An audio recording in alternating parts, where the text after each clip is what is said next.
always been kind of your nature to? I guess so. I guess like the nature of our position is that we don't like. I have 5 minute period of practice, and then like practice is 2 hours long. So like there's a lot of free time.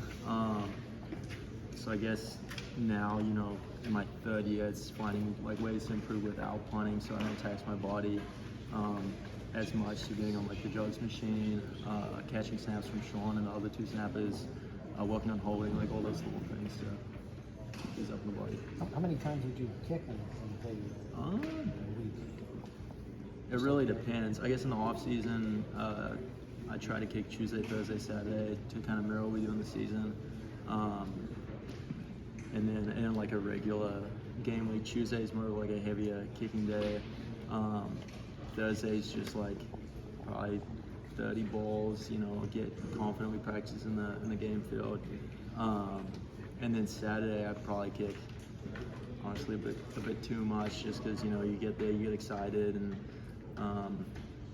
you want that mental reassurance that you're hitting a good ball like pregame, so that come game time, you're feeling good and confident and wanting to really go. So what's that heavier kicking day on Tuesday look like? Honestly, it's probably like 50 balls. I guess mostly spirals. I don't really work on the in over in punts as much. That kind of I guess comes pretty naturally. But yeah, getting with Sean, the other 2 snappers, and like working that full operation stuff.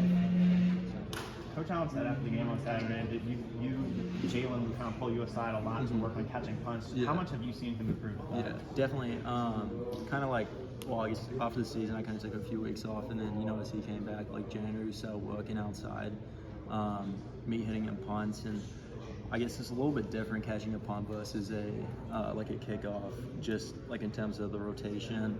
I guess just the variability and like the ways like the ball would drop, and then also like different ways of kicking the ball. But I think he's come like a long way catching the ball. And I mean, like for him, so long as he like fields it and he's a little bit of space, like he's you guys saw on Saturday, he did a phenomenal job. So we probably honestly like twice a week, the whole off season, he'd come catch punts, and sort of like really good on him, and yeah, progressed a lot. Was it kind of rough with him at first doing that? I wouldn't say rough. I'd just say like there was definitely like an adjustment phase, and he did make a lot of progress. But initially, especially in the cold, it makes it even so the off season makes it even more harder. But yeah. What's that feeling when you come off the field after flipping field position, knowing that you might not be able to have the most chances to impact the game, but it's still important what you want? Yeah, it's pretty cool. I guess like you said, like I think I was only on the field like 7 snaps on Saturday, but trying to do whatever you can to help the team win, and I guess it feels pretty good if you make a good play and help the team. So.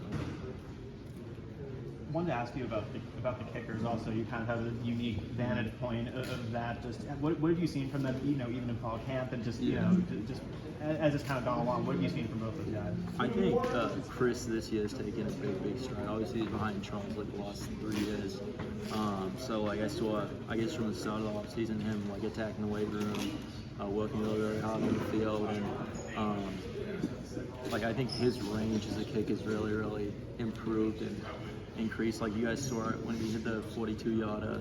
That even though I hit the uprights, I hit the top of the uprights. Like he has the range to go from about 60. So that's really good. And then Nicholas, he's a really accurate kicker. I think he is. His strength and conditioning is probably, he's just not as familiar to it. So I think with a long off season and just working really hard in the weight room, he'll get to the point where he'll be a really good kicker in the Big Ten, just in terms of accuracy and range. So given that he's